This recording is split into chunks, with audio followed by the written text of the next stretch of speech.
Hello friends, if you're joining me for the first time, welcome. If you're one of my subscribers or a longtime fan, welcome back and thank you for your patronage. Today we are going to be discussing religion and mental health, particularly in regards to major depressive disorder. So let's get going.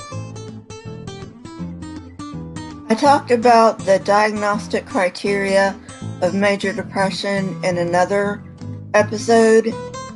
If you look on your screen, there should be a plaque saying, go to this video. It's called Depression is Not Demonic. I'm probably not going to go into the diagnostic criteria for everything. Even though religion has generally been linked to better health, the case is not so clear-cut with major depressive disorder. Some studies that have reported associations between religious involvement and reduced levels of depression have found no direct relationship between the frequency of attendance and depressive symptoms. Other studies are inconsistent. This inconsistency may have to do with the specific stressor under study. In other words, religiosity may have different protective values depending on the stressors. A stressor is any event that causes physical or psychological distress. Ellison has theorized that this may be due to religious involvement resulting in reduced exposure to some stressors, but it might increase the likelihood of depression occurring when certain other stressors happen, particularly those regarding relationships, because most religious groups stress harmony in this area.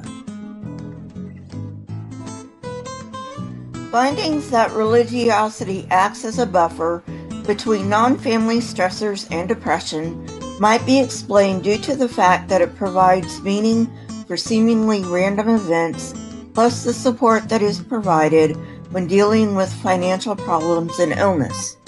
Stressors that conflict with religious values may be more difficult for believers to confront. Faced with family or relationship stressors, on the other hand, believers may feel more at fault, adding to the stress. Researchers have yet to identify the variables that moderate or mediate the relationships between religiosity and depression, but researchers do have some ideas for investigation. First of all, religiosity and depression might be associated because of similar genetic influences. Studies indicate that 40 to 50% of variance in religiosity may be due to genetic factors, but to date, no behavioral or genetic studies of this kind have been done. Developmental factors that give some protection against depression may also facilitate the development of religiosity in children and teens. For instance, caring parent-child bonds may be a protective factor against depression, and within religious families may spur development of religious interest in children. In the same vein, negative experiences in childhood that may be risks for depression may also disinterest people in religion. There is also good reason to believe that depression symptoms affect religiosity. People who have high levels of depression are less likely to take pleasure in previously pleasurable activities, including religious activities. Likewise, because lack of energy usually accompanies depression, people find themselves unable to engage in these activities, which makes them seem less religious on standard questionnaires. On the flip side, Depression may make believers want to take comfort in their faith, making them appear more religious.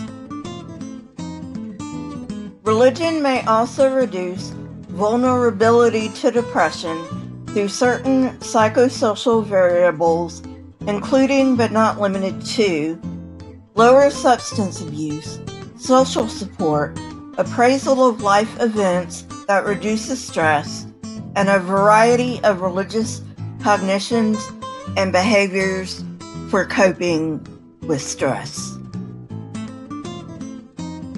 Finally, the authors report on the social desirability factor. Religion might also reduce depression by the socially desirable factor. That is, people may exaggerate religiosity while underreporting depression symptoms. Obviously, there are way more factors than the ones that I presented in this presentation. However, I hope that this presentation has allowed you to appreciate how nuanced the relationship between religion and mental health, particularly major depression, is. Please leave your comments in the comment section. Remember, you can catch me on Twitter and Discord. Those links are in the description. My PayPal account is also in the description, as well as the sources that I used for this presentation. If you like this kind of content, please hit the like button and press the subscribe button. If you would like to be notified when I come out with new content, please hit the bell next to the subscribe button. Remember, friends, question everything and never be afraid. Here are a couple of videos I've selected from my library.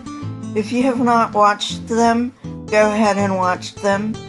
Until next time, friends, goodbye.